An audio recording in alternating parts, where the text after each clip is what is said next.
Welcome back serial lovers. Rajangam ஜெயிலுக்கு போனதுக்கு காரணம் தமிழ் தான் அப்படின்னு பயங்கர கோவப்பட்டு உனக்கும் எனக்கு எந்த உறவும் இல்லை அப்படின்னு சொன்னோன்னே பார்த்தீங்கன்னா நம்ம தமிழ் உனக்கும் எனக்கும் தாண்டா உறவு இல்லை, இனிமேல் உனக்கு எனக்கு சம்மந்தமே இல்லைன்னு சொல்லிட்டு வீட்டை விட்டு போயிடுறாங்க.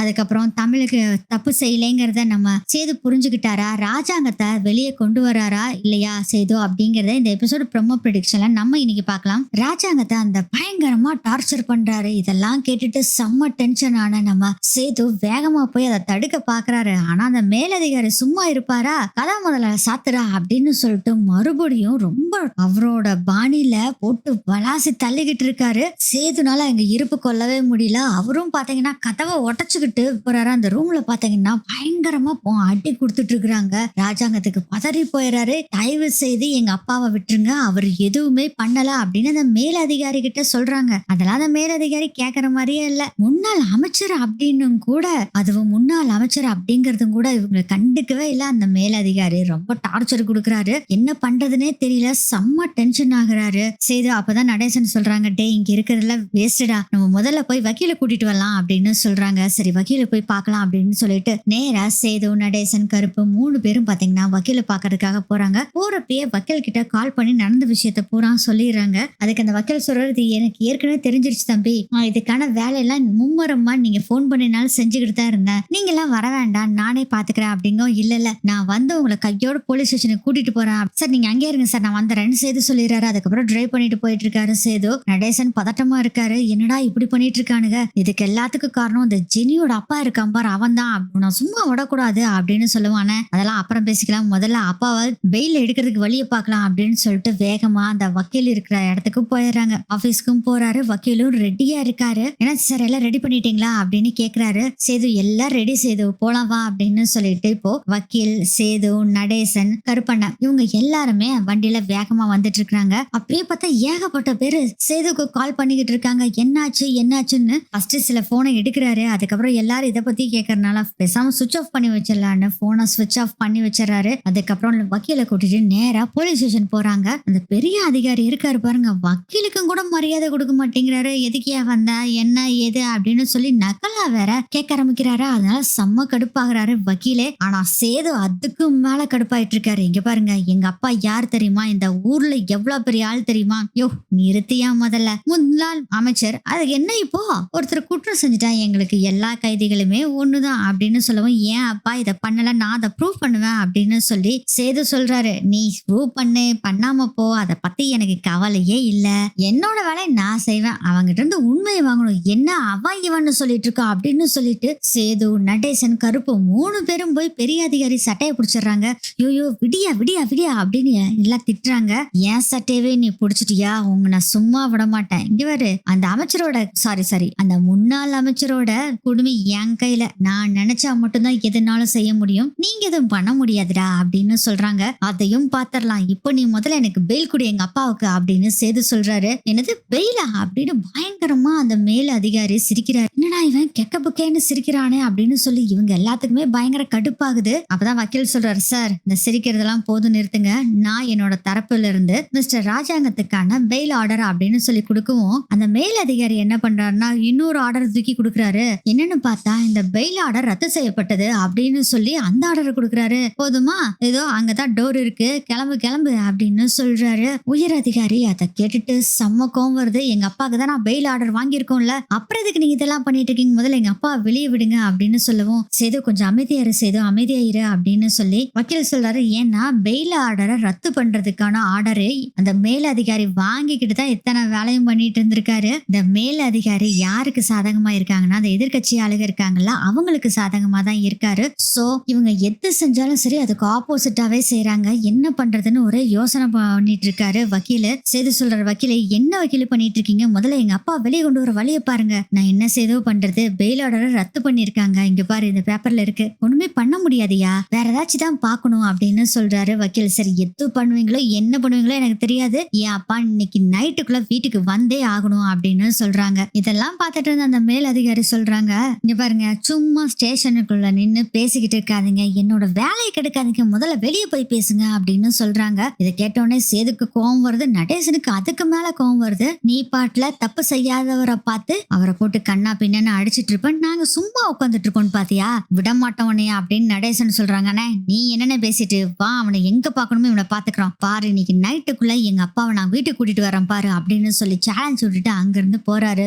சேது. வக்கீலும் வெளியே வர்றாரு. இப்ப என்ன பண்ணலாம் சொல்லுங்க அப்படின்னு சொல்றாங்க. இப்போ வக்கீல் சொல்றாரு, வேணா ஒண்ணு பண்ணலாம், ராஜாங்க ஐயாவோட கட்சி ஆளும் கட்சியா இருக்கு. சோ அந்த ஆளும் கட்சியில இருந்து பெரிய தலைவர்களோ பெரிய ஆட்கள் யாராச்சும் சொன்னா கண்டிப்பா விடுறதுக்கான சான்ஸ் இருக்கு, அவங்க கிட்ட பேசி பார்க்கலாம் அப்படின்னு சொல்றாரு. இதை கேட்ட சேது, இன்னும் எதுக்கு வக்கீல் நம்ம வெயிட் பண்ணிட்டு இருக்கணும், வாங்க முதல்ல பெரிய தலைவர்கிட்ட பேசலாம் அப்படின்னு சொல்லிட்டு அந்த அம்மா இருக்காங்கல்ல அவங்க கிட்ட போய் பேசலாம்னு சொல்லிட்டு இவங்க எல்லாரும் போறாங்க. சரி ஃபர்ஸ்ட் போன் பண்ணிக்கலாம் அப்படின்னு சொல்லிட்டு போன் பண்ணா அந்த அம்மாவோட பிஏ இருக்காங்கல்ல அவங்களே போன் அட்டன் பண்ண மாட்டேங்கிறாங்க.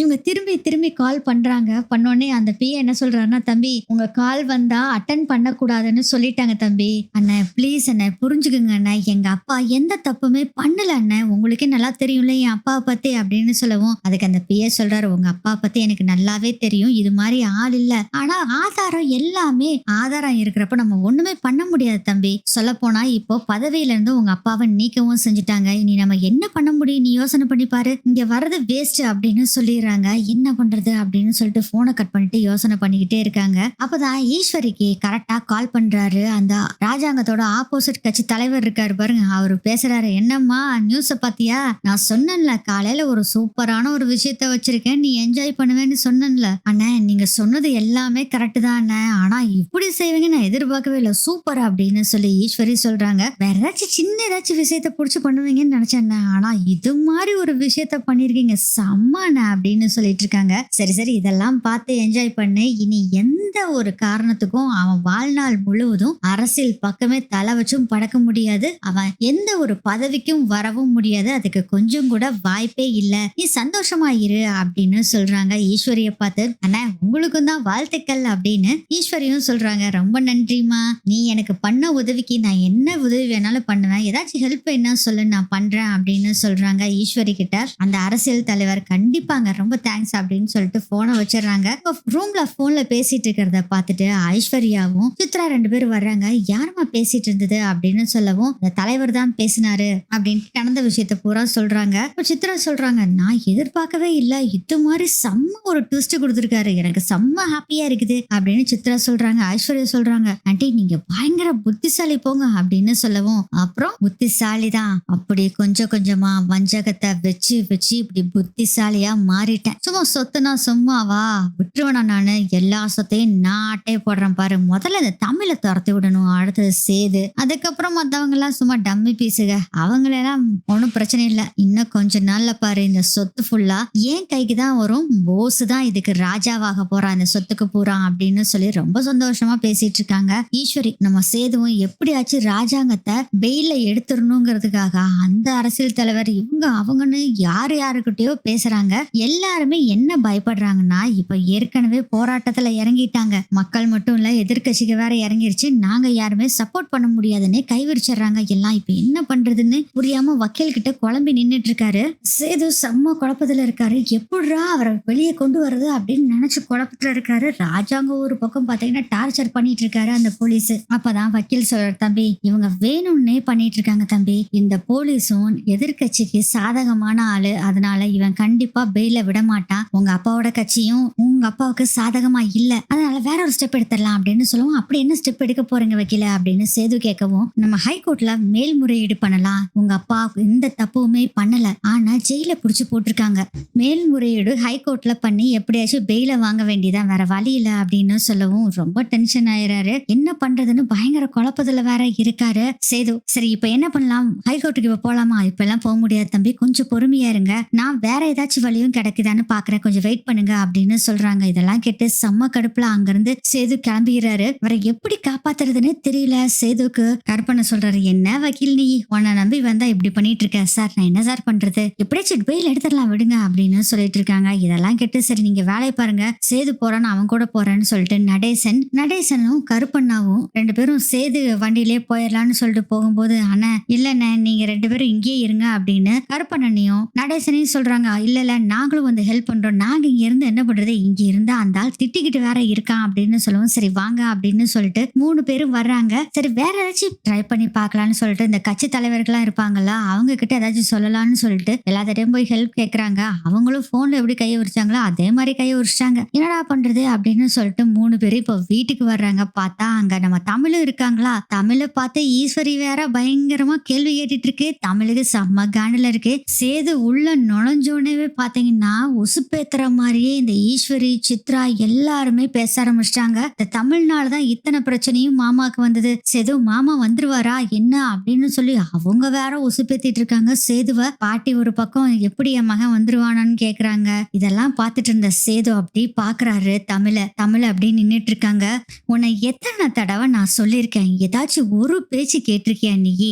ஜெனி பிரச்சனையில தலையிடாதன்னு சொன்னேன். ஆனா அதை கேட்காம போய் கல்யாணத்தை பண்ணி வச்சு இப்போ எவ்வளவு பிரச்சனை வந்துட்டு இருக்குன்னு உனக்கு தெரியுதுல்ல. இப்ப பாரு, நீ பண்ண இந்த சின்ன வேலையால எவ்வளவு பெரிய பிரச்சனை வந்து என் அப்பா ஜெயில இருக்கிறாரு. உன்னால மீட் எடுக்க முடியுமா? ஐயோ நான் சொல்றத கொஞ்சம் கேளுங்க அப்படிங்க. போதும் உன் கூட இனிமேல் நான் வாழ்ந்தது போதும். உனக்கும் எனக்கும் எந்த ஒரு தொடர்பும் இல்ல. போதுண்டா சாமி, உன் கூட வாழ்ந்ததே ஏன்டா வாழ்ந்தோன்னு இருக்கு உன் கூட அப்படின்னு சொல்லி பயங்கரமா செம்ம டென்ஷன்ல சேது ஒரு பக்கம் பயங்கரமா கத்திக்கிட்டு இருக்காரு. ஆஹா நல்லா சூடு பிடிக்குதே அப்படின்னு சந்தோஷமா வேற பாத்துக்கிட்டு இருக்காரு. ஈஸ்வரி, சித்ரா, ஐஸ்வர்யா எல்லாரும். அப்பதான் பாத்தீங்கன்னா சேது பேசுறது தாங்க முடியாம நம்ம போது நிறுத்துடா சாமி அப்படின்னு சொல்லி பயங்கரமா சத்தம் போடுறாங்க. தமிழை எல்லாரும் அப்படியே ஷாக்கா பாக்குறாங்க. போதும் 6 மாசத்துக்கு ஒரு தடவை சீத்தம்மா மாதிரி நான் தப்பு செய்யல நிரூபிச்சு தீ குளிக்கல என்னால முடியவே முடியாது சாமி.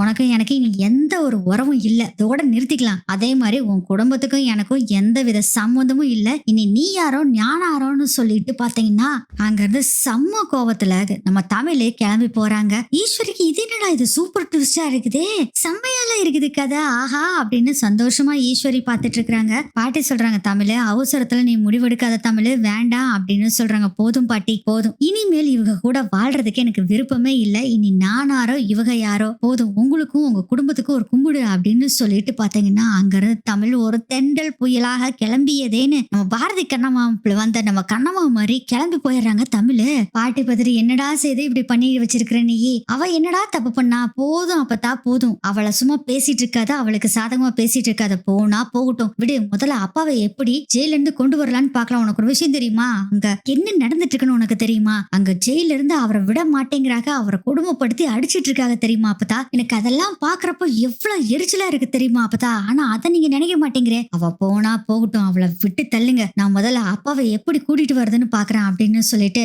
மாமா இனிமேல் இந்த வக்கீல் நம்மனா வேலைக்கு ஆகாது, வேற ஏதாச்சும் ஒரு வேலையை பண்ணணும் அப்படின்னு சொல்றாரு சேது. இங்க நம்ம தமிழ் என்ன பண்றாங்கன்னா நேரா அவங்க அம்மா வீட்டுக்கு தான் போறாங்க. அவங்க அப்பா பார்த்துட்டு, என்ன தமிழ் என்னாச்சு, நீ இப்படி நடந்து வந்துட்டு இருக்கியா அப்படின்னு கேட்கவும், அவ்வளவுதான் எனக்கும் அந்த குடும்பத்துக்குமான உறவு முடிஞ்சுது அப்படின்னு சொன்னோன்னே தமிழோட அம்மாவும் ஒரு பக்கம், தமிழோட அப்பா ஒரு பக்கம், எல்லாருமே செம்ம டென்ஷன் ஆயிடுறாங்க.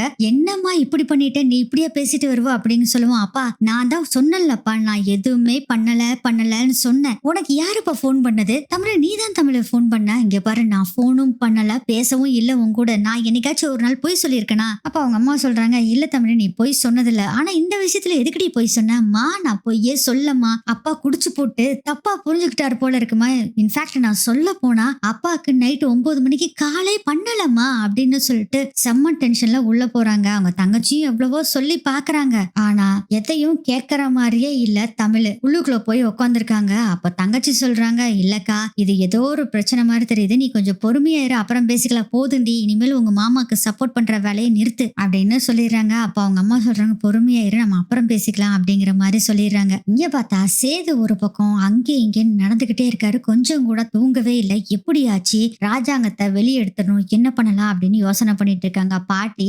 ராஜாங்கத்தை நினைச்சு ஃபீல் பண்றதா இல்ல தமிழ் சேது வேண்டான்னு சொல்லிட்டாலே அப்படின்னு சொல்லி நினைச்சு ஃபீல் பண்றதான்னு தெரியாம ரெண்டையும் போட்டு ஃபீல் பண்ணிட்டு இருக்காங்க. தமிழும் அப்படியே ரொம்ப ஃபீல் பண்ணிட்டு தான் படுத்திருக்காங்க. அப்ப பாத்தீங்கன்னா திடீர்னு ஒரு ஞாபகம் வருது. அப்பதான் அவங்க யோசனை பண்றாங்க, தமிழ் நைட்டு காலே பண்ணல, ஆனா போனை சார்ஜ் பண்ணிட்டு அவங்க ரெஃப்ரெஷ் ஆகிறதுக்காக ரெஸ்ட் ரூமுக்கு போயிருப்பாங்க. அந்த டைம் கரெக்டா ஒரு 8ல இருந்து 9:30 இருக்கும் அப்படிங்கறத கெஸ் பண்றாங்க. தமிழ் எழுந்திருச்சு வெளியே வர்றாங்க. அப்பா அப்படின்னு கூப்பிடுறாங்க. சொல்லு தமிழ் அப்படின்னு அவங்க அப்பாவும் சொல்றாங்க. இதெல்லாம் என்ன பேசுற சவுண்ட் கேக்குதுன்னு அவங்க அம்மாவும் வெளியே வந்து பாக்குறாங்க. இவங்க 2 பேரும் நின்றுட்டு இருக்கிறத பாத்துட்டு என்னாச்சு அப்படின்னு கேக்குறப்போ தமிழுக்கு ஒரு சந்தேகம் வருது. எப்பா நீ எத்தனை மணிக்கு எனக்கு கால் பண்ண? 9:05 இருக்கும் தமிழ்.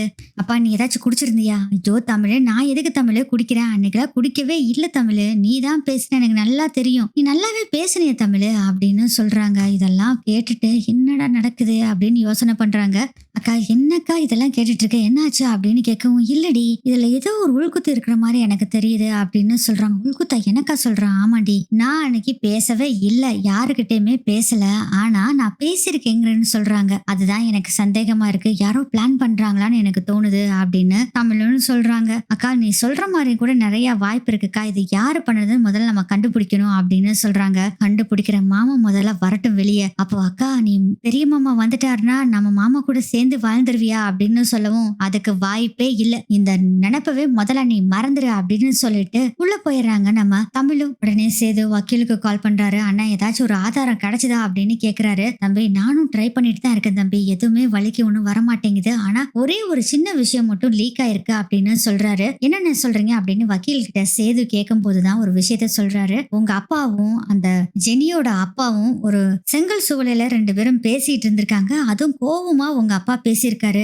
அந்த வீடியோ ஆதாரமா கிடைச்சிருக்கு அப்படிங்கிற விஷயத்த சொல்றாரு. என்ன சொல்றீங்க அப்படின்னு கேட்கவும், ஆமா அதை வச்சுதான் இவர் தான் குற்றவாளி அப்படின்னு முடிவு பண்ணிட்டாங்க, அதனாலதான் தம்பி நம்ம வெளியே வர முடியல அப்படிங்கிற விஷயத்தையும் சொல்றாங்க. சரி வக்கீல் அண்ணே நீங்க அங்கே இருங்க, இப்போ நான் வரேன் அப்படின்னு சொல்லிட்டு நேரா என்ன பண்றாருன்னா சேது வக்கீல் வீட்டுக்கே ஸ்ட்ரெயிட்டா போயிடுறாரு. சேது வக்கீல் கிட்ட சேது பேசுறாரு. வக்கீலும் நடந்த விஷயத்த பூரா சொல்றாங்க. எனக்கு அங்க தெரிஞ்ச ஆள் ஒருத்தர் இருந்தாரு, அவர் மூலியமா தான் இதெல்லாமே நான் தெரிஞ்சுக்கிட்டேன், இங்க ஏதோ வேற ஒரு இதுல போயிட்டு இருக்கு தம்பி, இதை நம்ம பார்த்துதான் டீல் பண்ணும் சேது, அதே மாதிரி உங்க அப்பா இந்த தப்ப பண்ணல அப்படிங்கறத நம்ம ப்ரூவ் பண்ணாதான் இவரை வெளியே கொண்டு வர முடியும் அப்படின்னு சொன்னோன்னே சேது சொல்றாரு, கவலைப்படாதீங்க நான் பாத்துக்கிறேன் அப்படின்னு சொல்றாங்க. சரி இந்த வீடியோவை எப்படி எடுக்கிறது அப்படின்னு யோசனை பண்றாங்க. அதுக்கு சேது கேட்கும் போதே வக்கீல் சொல்ற, கவலையே வேண்டாம், நான் அந்த வீடியோவை வாங்கியாச்சு, நானும் பார்த்தேன், இந்த பாரு நீயும்னு சொல்லி அந்த வீடியோ கொடுக்குறாங்க. சேதுக்கு அந்த வீடியோவை பார்த்ததுல என்ன தெரியுதுன்னா, ஒண்ணு மட்டும் நல்லாவே புரிஞ்சிருது, இது பிளான் பண்ணி செஞ்சிருக்காங்க. ஆனா பாத்தீங்களா சிசிடிவி கேமரால எடுக்காம எவனோ ஒருத்தன் போன் கேமரால எடுத்திருக்கான், அவன் விரல்லாம் தெரியுது பாருங்க போன்ல அப்படின்னு சொல்லவும், ஆமா வக்கீல நான் இன்னொரு விஷயத்த பாத்தீங்களா, அப்பாவும் அந்த ஆளும் சண்டை போடுறது மட்டும்தான், கோவமா அப்பா பேசுற மாதிரி இருக்கிறத மட்டும்தான் காமிச்சிருக்காங்களே தவிர மத்த சீன் எல்லாத்தையுமே இவங்க ரெக்கார்டே பண்ணல, மேல தூக்கிட்டான் இவன், அப்பனா இதுல வேற ஏதோ ஒரு வில்லங்க இருக்கு அப்படின்னு சொல்லும் போது, இங்க பாரு வழியை விடு, அந்த வழியில நிறைய சிசிடிவி கேமராவும் இருக்கு, இன்னொரு விஷயம் சொல்றேன், அந்த செங்கல் சூழலையும் சிசிடிவி கேமரா இருக்கு, நான் ஆளுகளை வச்சு பாத்துட்டேன் அப்படின்னு சொல்றாங்க. சூப்பர் வக்கீல் என்ன செமைய பண்ணிட்ட அப்படின்னு சொல்லும்போது, இதுக்கு முன்னாடி முதல்ல உங்க அப்பாவை போய் மீட் பண்ணி அவர்கிட்ட கொஞ்சம் பேசணும் அப்படின்னு சொல்றாங்க. என்னென்ன சொல்றீங்க அப்படிங்க. ஆமா அப்பா கிட்ட கேட்டாதான் என்ன நடந்ததுன்னு முதல்ல நமக்கு தெளிவா தெரியும், அதுக்கான ஆர்டரையும் நான் வாங்கிட்டேன், இப்பவே போய் பார்க்கலாம் அப்படின்னு சொல்லவும், இந்த நைட் நேரத்துல விடுவாங்களா அப்படின்னு கேக்குறாரு சேது. அதெல்லாம் விட மாட்டாங்கன்னு சொல்லவே முடியாது, ஏன்னா நம்ம ஜட்ஜு கிட்ட இருந்தே கையெழுத்து வாங்கின லெட்டர் வாங்கிட்டு வந்திருக்கேன், அதனால பார்க்க விடுவாங்க, கவலைப்படாத அப்படின்னு சொல்றாங்க. சேது வக்கீல் 2 பேரும் இப்போ இந்த போலீஸ் ஸ்டேஷனுக்கு போறாங்க. அந்த லெட்டர் காமிச்சோன்னே வேற வழி இல்ல, அந்த மேல் அதிகாரிக்கு ராஜாங்கத்தை பாக்குறதுக்கும் பெர்மிஷன் கொடுத்துறாங்களா. போய் ராஜாங்கத்தை பார்த்தாதான் தெரியுது, பயங்கரமா ராஜாங்கத்தை அடிச்சிருக்காங்க.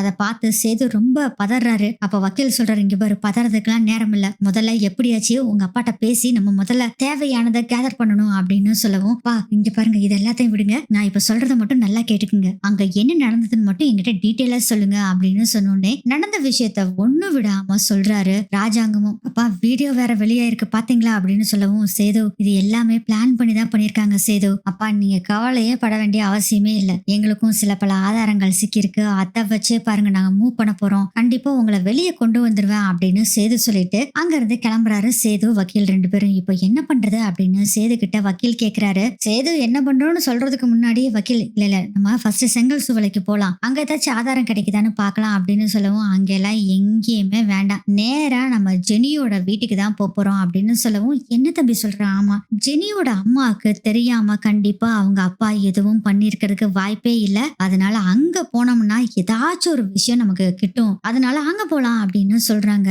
தம்பி நீ சொல்றதும் சூப்பர் ஐடியா தம்பி அப்படின்னு சொல்றாங்க. அதுக்கப்புறம் இப்போ ஜெனியோட வீட்டுக்கு தான் போறாங்க. வீட்டுக்கு போய் அதுக்கப்புறம் கதவை தட்டுறாங்க. பார்த்தா ஜெனியோட அம்மா கதவை திறக்கிறாங்க. இவங்களை பார்த்தோன்னே ஷாக் ஆகுது. நீங்க எதுக்கு வந்தீங்க, முதல்ல வெளியே போங்க, உங்களாலதான் இத்தனை பிரச்சனையும் அப்படின்னு சொல்லி ரொம்ப ஓவரா பண்ணிக்கிறாங்க. வக்கீல் சொல்றாரு, போதுமா போதுமா நீங்க ஓவரா நடிக்காதீங்க அப்படின்னு சொல்லும் போதே, இங்க பாரு என் அப்பா எதுவும் பண்ணலன்னு உங்களுக்கும் தெரியும், நீங்க தான் ஏதோ நாடகம் ஆடிட்டு இருக்கீங்கன்னு தெரியும், உண்மை சொல்லிட்டேன்னு வச்சுக்கோ பேசாம விட்டுருவேன், இல்லாட்டி உன் புருஷனை புகுந்து போட்டு தள்ளிடுவேன் அப்படின்னு சொல்றாங்க. அதுவும் அவன் எங்க இருக்கான்னு இப்ப தெரியும், எங்க கஸ்டடியில தான் இருக்கான், எங்களுக்கு தெரிஞ்ச ஆள்கிட்ட தான் இருக்கான் அப்படிங்கிற மாதிரி சொல்றாங்க. இல்லையே, அவர் போலீஸ் ஸ்டேஷன்ல இருக்காரு அப்படின்னு சொல்லவும் வக்கீல் சொல்றாரு, ஆமாமா போலீஸ் ஸ்டேஷன்ல தான் இருக்காரு, ஆனா எங்களுக்கு சாதகமான போலீஸ் தான் உன் புருஷனை பாதுகாத்துட்டு இருக்காங்க. நாங்க இப்படின்னு ஊன்னு சொன்னோம்னு வச்சுக்கோ, உன் புருஷனை போட்டு தள்ளிடுவாங்க, நீ வேணா பேசுறியா அப்படின்னு சொல்லிட்டு போன் பண்ண போறாங்க. ஜெனியோட அம்மாவும் இதை கேக்குறாங்க. இல்ல இல்ல வேண்டாம் வேணாம், நான் உண்மை சொல்லிடுறேன் அப்படின்னு சொல்றாங்க. அதுக்குள்ள உடனே வக்கீல் என்ன பண்றாருன்னா, அவர் பாக்கெட்ல ஒரு பெண்ணு மாதிரி இருக்கக்கூடிய ஒரு கேமராவை வச்சிருக்காரு. அதை அப்படியே கிளிக் பண்ணிடுறாரு. ஜெனியோட அம்மா பேச போறது எல்லாமே ரெக்கார்ட் ஆக போகுது. அது ஜெனியோட அம்மாக்கு தெரியல. சரி, இவங்க கிட்ட தானா வாய் வார்த்தையா சொல்றதானா, எப்படி இது ஆதாரமா ஆகாதுன்னு நினைச்சுக்கிட்டு அவங்களும் சொல்றாங்க. அதை ஃபுல்லா ரெக்கார்டும் பண்ணிடுறாங்க. ஃபர்ஸ்ட் இருந்து என்னென்ன நடந்ததோ அதை ஃபுல்லா சொல்றாங்க. இப்ப என்ன ஆகுதுன்னா, ஜெனியோட அப்பா கட்சி தலைவரை சொன்னது முதல் கொண்டு அவர் தான் இதெல்லாம் பண்ண சொன்னாருங்கிற விஷயம் முதல் கொண்டு, அதுக்கப்புறம் ராஜாங்கத்தை அந்த செங்கல் சுவலைக்கு அந்த மாப்பிள்ளையை கூட்டிட்டு போன பின்னாடி இவங்களை வர சொன்னது, அவருக்கு அந்த பார்ட்டி வைக்கிறேன்னு சொன்னது, அதனால கோவப்பட்டு ராஜாங்கம் பேசினது, இது எல்லாத்தையுமே இவங்க வேணும்னே வீடியோ எடுத்து ஆதாரமா உருவாக்குனது, அதுக்கப்புறம் ராஜாங்கத்தை மாட்டி விட்டது, அத்தனை விஷயத்தையும் ஒண்ணு விடாம சொல்றாங்க. இது ஃபுல்லா அந்த பென் கேமரால ரெக்கார்ட் ஆயிருது. சேது, இது போதும் எனக்கு. அப்புறம் இன்னொரு விஷயம், நான் வந்துட்டு போன விஷயம் வேற யாருக்காச்சும் தெரிஞ்சது வச்சுக்கோ, அப்புறம் புருஷனை போட்டு தள்ளிடுவேன் அப்படின்னு சொல்லவும், அஜய் தம்பி அப்படிலாம் பண்ணிடாதீங்கப்பா அப்படின்னு சொல்றாங்க. சரிம்மா, நான் பாத்துக்கிறேன், இந்த விஷயத்த நீங்க யாருக்கிட்டையும் சொல்லக்கூடாது அப்படிங்க. சொல்லலாம் மாட்டேன் தம்பி, நீங்களும் அவர் ஒண்ணும் செய்யாதீங்க அப்படிங்க. அதெல்லாம் ஒண்ணும் செய்ய மாட்டோமா அப்படின்னு சொல்லிட்டு அங்க இருந்து சேது கிளம்புறாரு. அதுக்கப்புறம் கார்ல உட்காந்து பின்னாடி சேது அப்புறம் அந்த வக்கீல் சக்சஸ் அப்படின்னு 2 பேர் தம்ஸ் அப் காமிச்சுக்கிறாங்க. அதுக்கப்புறம் கார் எடுத்துட்டு கொஞ்சம் தூரம் போன பின்னாடி அந்த வீடியோவை பாத்திரலாம்னு சொல்லிட்டு எடுத்து இந்த வீடியோவை பிசில போட்டு பாக்குறாரு. பக்காவா இருக்கு. இது போது தம்பி, இதை நான் ஜட்ஜு கிட்ட கொடுத்தேன்னா இப்பவே உங்க அப்பாவை ரிலீஸ் பண்ணிடுவாங்க, எதிர்கட்சி தலைவரும் நல்லாவே மாட்டுவான் அப்படின்னு சொல்லவும், இதை முதல்ல செய்யணும் வக்கீலன, போலாம் அப்படின்னு சொல்லிட்டு இப்ப நேரா என்ன பண்றாங்கன்னா, நேரா இவங்க ஜட்ஜோட வீட்டுக்கு தான் போறாங்க. நடந்த விஷயத்த பூரா ஒண்ணு விடாம சொல்லிட்டு அதுக்கப்புறம் அந்த வீடியோவையும் காமிக்கிறாங்க. அவங்க ஒய்ஃப் பேசுனாங்களா அந்த விஷயத்தெல்லாம் பார்த்தோன்னே, இத்தனை நடந்திருக்கா அப்படின்னு ஜட்ஜே பயங்கர ஷாக் ஆகுறாங்க. அதுக்கப்புறம் என்ன, உடனே ராஜாங்கத்தை ரிலீஸ் பண்ண சொல்லி லெட்டரையும் எழுதி கொடுத்துட்றாங்க. அது மட்டும் இல்லாம ரிப்போர்ட்டர்ஸ் எல்லாத்தையும் கூப்பிட்டு இவங்களும் அந்த ஆதாரத்தை கொடுத்துட்டு, ராஜாங்கத்து மேல எந்த ஒரு தப்பும் இல்லை, இது எதிர்கட்சியோட சதி அப்படிங்கறத சொல்லிட்டு அந்த வீடியோ இவங்க எடுத்தாங்களா அதையும் கொடுத்துட்றாங்க. அப்படியே காலரை தூக்கிட்டு நம்ம சேதுவும் போலீஸ் ஸ்டேஷனுக்கு போறாங்க. அந்த லெட்டரை பார்த்தோன்னே நடுங்கிடுறாரு அந்த மேலதிகாரி. நம்ம ராஜாங்கத்தையும் நைட்டோட நைட்டா வெளியே விட்டுறாங்க. அதுக்கப்புறம் நம்ம ராஜாங்கத்தை வீட்டுக்கு கூட்டிட்டு வந்துடுறாங்க. ரொம்ப சந்தோஷமாயிருது. பாட்டி மோகனா எல்லாரும் செம்ம ஹாப்பியா இருக்காங்க. நியூஸ்ல வேற போட ஆரம்பிச்சிடுறாங்க, ராஜாங்கம் எந்த தப்பும் பண்ணல, இது எல்லாமே எதிர்கட்சியோட சதி அப்படின்னு சொல்லிடுறாங்களா. இப்பதான் எல்லாத்துக்கும் நிம்மதியா இருக்கு. ஆனா ஈஸ்வரி அவங்க குரூப்புக்கு தான் என்னடா இது இப்படி போயிடுச்சே அப்படின்னு நினைச்சு ஃபீல் பண்ணிக்கிட்டு இருக்காங்க. அதுக்கப்புறம் நம்ம தமிழ் என்ன பண்றாங்கன்னா, நைட்டு கொஞ்சம் கூட தூக்கமே வரல. உடனே என்ன பண்றாங்கன்னா, யோசனை பண்ணிட்டு இருக்கும் போதே வாட்ஸ்அப்ல ஒரு மெசேஜ் வருது. பார்த்தா ராஜாங்கம் ரிலீஸ் ஆயிட்டாங்க அப்படிங்கறத நம்ம மலர் இருக்காங்கல்ல, அவங்க தான் வாட்ஸ்அப் பண்ணிருக்காங்க அந்த நியூஸோட லிங்க். அதை பார்த்தோன்னே இது எல்லாமே எதிர்கட்சி சதைன்னு தெரிஞ்சிருதா. சோ இது யாரோ பிளான் பண்ணி தான் செஞ்சிருக்காங்க. ஜெனிக்கு கல்யாணம் பண்ணி வைக்க சொல்லி நம்ம அப்பாவுக்கு போன் பண்ணல, ஆனா யாரோ ஒருத்தர் போன் பண்ணிருக்காங்க அப்படிங்கறத தெரிஞ்சுக்கிறாங்க நம்ம தமிழும். ஆனா யாருங்கிறது தான் கண்டுபிடிக்க முடியல. இதே யோசனை வந்து நம்ம சேதுவுக்கும் வருது. ஒருவேளை தமிழ் எப்பயுமே பொய் சொல்ல மாட்டா, அவ எனக்கு நல்லாவே தெரியும், ஆனா இந்த விஷயத்துல பொய் சொல்றா நான் நினைச்சுக்கிட்டு இருந்தேன். கண்டிப்பா இது வேற ஏதோ பண்ணிருக்காங்க, யாரோ ஒருத்தர் நம்ம தமிழோட போனை எடுத்து கால் பண்ணிருக்காங்க அப்படிங்கறத புரிஞ்சுக்கிறாரு. அடுத்த நாள் காலையில ஆகுது. ராஜாங்கத்துக்கிட்ட இந்த சந்தேகத்தை பத்தி சொல்றாங்க. அப்பதான் ராஜாங்கம் சொல்றாரு, இது கண்டிப்பா நம்ம எதிர்கட்சியோட சதியா தான் இருக்கும், வீட்டுல இருக்கிற தமிழோட போனை எடுத்து யாரோ ஒருத்தர் இப்படி வாய்ஸ் மாத்தியும் கூட பேசி இருக்கலாம், இதுக்கு சான்ஸ் இருக்கு அப்படின்னு சொல்லும் போதே பாட்டி சொல்றாங்க, எனக்கும் இதாண்டா சந்தேகமா இருக்கு, தமிழ் வேற வீட்டை விட்டு போயிட்டா, எப்படியாச்சும் தமிழை போய் கூட்டிட்டு வந்துருங்க அப்படின்னு சொல்லவும் ராஜாங்க சொல்றாரு, தமிழ் மேல எந்த தப்புமே இல்ல, எனக்கு அது நல்லாவே தெரியுது, இது எல்லாமே எதிர்கட்சிக வேணும்னே நம்ம எல்லாத்தையும் சிக்க வைக்கிறதுக்காக பண்ணிருக்காங்க சேது, நீ தமிழை போய் கூட்டிட்டு வந்துரு அப்படின்னு சொல்றாங்க. சரிப்பா, நானும் அதைத்தான் நினைச்சேன், அதான் உங்ககிட்ட சொல்லலான்ட்டு வந்தேன், போய் நான் கூட்டிட்டு வந்துடுறேன் அப்படின்னு சொல்லிட்டு சேதுவும் போய் நம்ம தமிழை கூப்பிடுறதுக்காக தமிழோட வீட்டுக்கு போறாங்க. தமிழோட அம்மா கிட்ட பேசிட்டு இருக்கும் போது வீட்டுக்குள்ள இருக்க தமிழ் வெளியே வந்து, நீங்க அங்கேயே நில்லுங்க, வீட்டுக்குள்ள வராதீங்க, இனிமேல் உங்களுக்கும் எனக்கும் எந்த சம்பந்தமும் இல்ல அப்படிங்கிறாங்க. ஐயோ தமிழே, இப்பதான் எனக்கு புரிஞ்சுது தமிழே, நான் செஞ்ச தப்பு அப்படின்னு நல்லாவே தெரிஞ்சுக்கிச்சு, ப்ளீஸ் தமிழே நான் சொல்றத கேளு அப்படின்னு சொல்றாங்க. சும்மா நான் எந்த தப்பும் பண்ணல நிரூபிச்சு அந்த வீட்டுல வந்து வாழ்றதுக்கு எனக்கு கொஞ்சம் கூட விருப்பமே இல்ல, இனி உங்களுக்கும் எனக்கும் எந்த ஒரு சம்பந்தமும் இல்ல, அவ்வளவுதான், உங்களுக்கும் எனக்குமான உறவு முடிஞ்சுது அப்படின்னு சொல்லிட்டு போய் கதவை சாத்திக்கிறாங்க. எவ்வளவோ கெஞ்சி பாக்குறாரு சேதுவும், தமிழ் நான் வர முடியாது அப்படின்னு சொல்லிடுறாங்க. என்ன பண்றதுன்னு தெரியாம முழிச்சு நின்னுட்டு இருக்காரு சேது. இப்படிதான் இந்த எபிசோடு நகரும்னு நினைக்கிறேன்.